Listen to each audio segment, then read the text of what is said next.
going on, y'all? Your boy Darius here back in for that video. This time I'm here with episode 2 of Avatar: The Last Airbender live action Netflix. My review, I believe this one was called Warriors. It's the Kyoshi Warriors episode, man, from the original series.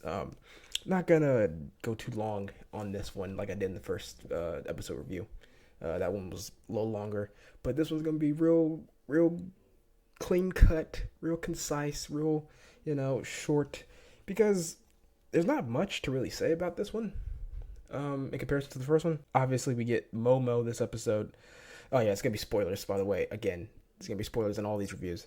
I got my notes down here. We're gonna get right through this thing. It's gonna be real simple. First thing I got down, Momo.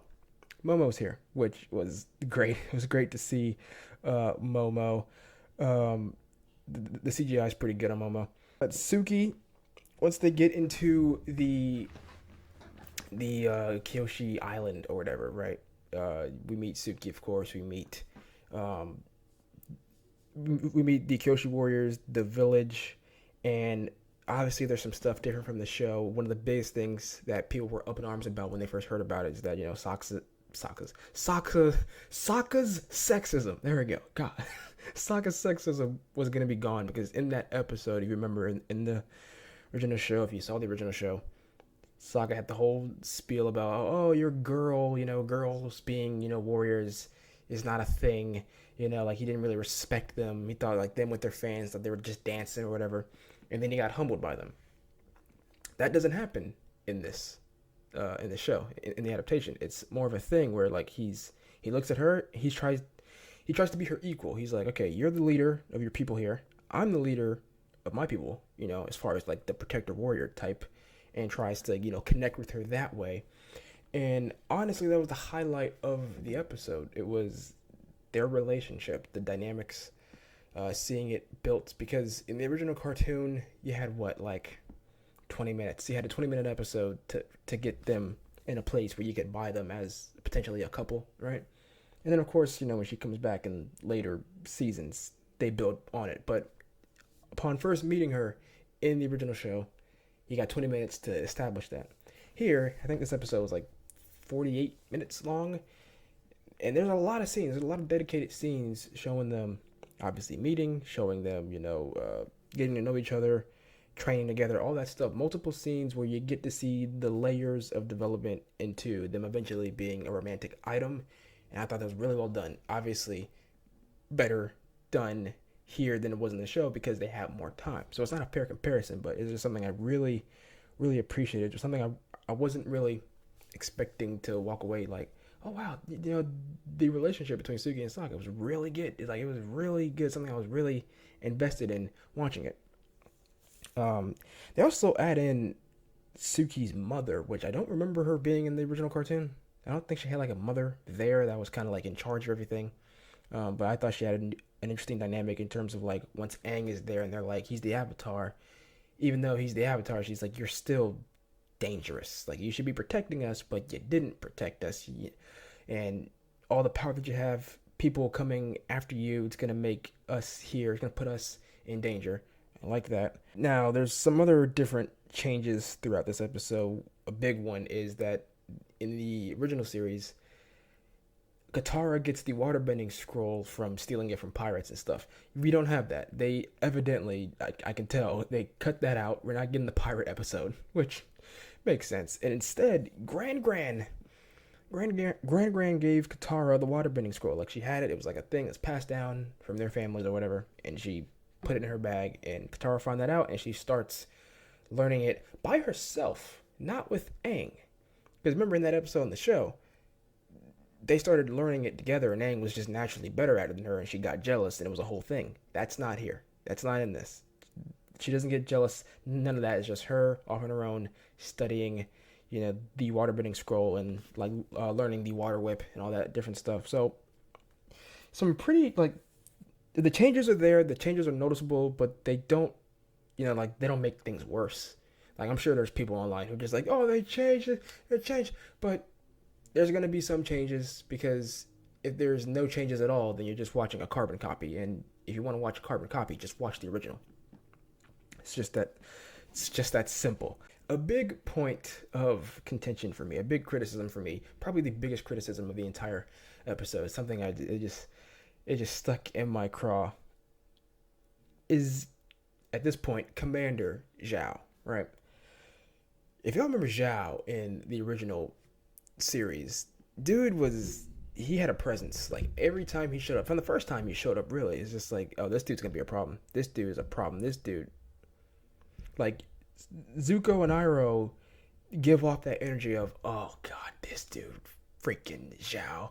Oh, it's gonna muck everything up, right?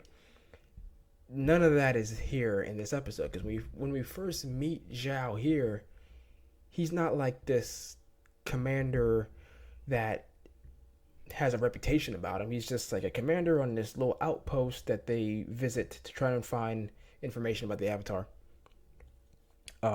And they don't even know his name. Like they don't even know who he is. Like when they're talking to him, Iroh goes, "All right, thank you, Commander." He's like, "Zhao." He's like, "Zhao." Okay, all right. Like they don't know him, and that part really bugged me. I'm just like, man, you really took that away. Like there's a history there that you just take away. And Zhao in general in this episode, like he doesn't have the presence that the original series one did. And I know that's Jason Isaacs. His voice acting was great, but like in the performance, just everything that they gave Zhao here, I'm not feeling it. He comes off as just another guy. It's crazy because it's the dude from Rush Hour who's playing him. What was his name? Ken Leung, I think. And in Rush Hour, he had presence. Like every time he was on screen, he was just like, oh, that dude's dangerous. What do you say to Chris Tucker? Wipe yourself off. You bleeding. Like I got, it's nothing against the actor. It's just I think the direction they gave him, the writing of Zhao. I'm already like kind of out on it. We'll see if it gets better. Again, this is the second episode, but so far, Zhao. Yeah, Zhao's not it. Another big thing that I appreciated in this episode was the presence of Avatar Kyoshi, because we don't really get her until the later books in terms of like, Aang talking to her. But they do that flat out here. Like, he doesn't talk to Roku first, he talks to her first. And like she talks to him about the responsibilities of being the Avatar and all that stuff. She brings up, how he ran away, even though in this show, this version, he didn't run away. He just went for a fly with Appa, and he came back, and he didn't come back, but he went away with Appa to clear his head, fell into the water, and the rest is history. So he didn't really run away. That sticks out of my mind. But he was talking about how much he doesn't want to fight and all that stuff. He's a pacifist and everything. She's telling him, "Nah, you're gonna have to fight. You're gonna have to do this. Okay, you're gonna have to hurt people in order to protect people," which is a lesson that he learns later in the show. But they're doing it early here, which I think it's fine to do that here and set it up. And just like I said in one of the trailer reactions, when they showed Kyoshi, they showed this picture of her, I was like, wait a minute. Is he going to turn into her like he turned into Roku? Or is this a flashback? Nah, he just turns into her. Like he turned to Roku during that one episode in Roku's temple, which I thought was pretty cool. And they gave a pretty good explanation for it in that they had the Avatar Kyoshi like statue thing there, and they explain it was like a brief line, but Kyoshi apparently told Aang that he can only draw upon their power and turn into the past avatars when in the presence of their statue. I forget what he called it, a shrine, maybe? Called a shrine, which was what Roku had inside his temple in that episode when he's talking to him, and then he's like, all right, I'm gonna help you get out of here. The door's open, and he's Roku. So they're setting that up, which would be interesting. I wonder if he'll get a chance to turn into any more of them, like the because the one before Roku was the water. It was a waterbender before Roku, then Kyoshi.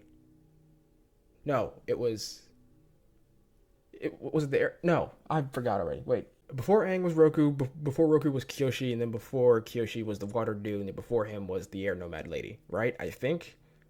If I got that succession wrong, you can correct me in the comments. But it'll be interesting to see if we get any of the any of those two avatars, the water one and the air one. It'd be interesting to see that. Which I don't know if we would have a reason to, unless his statue is in the Northern Water Tribe, which of course they're going to learn to get him a waterbending master. And actually, that's not even like the chief goal. Like the chief goal throughout the first season was we had to go to Northern Water Tribe and get Aang a waterbending master. But no, Kyoshi gave him like a vision, said if you don't go to the Northern Water Tribe, they're gonna get destroyed one day. So you gotta go there and protect them.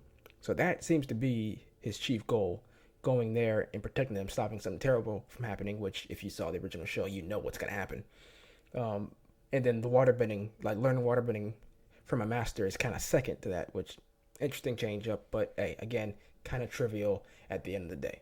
I'd give this episode probably an 8 out of 10. I give it an 8, 8.5. I give the last one 9. I think I only put it down lower than the first episode because Zhao just stuck out like a sore thumb. Just like, oh god, this is not. We're not in for a very good Zhao this season, are we?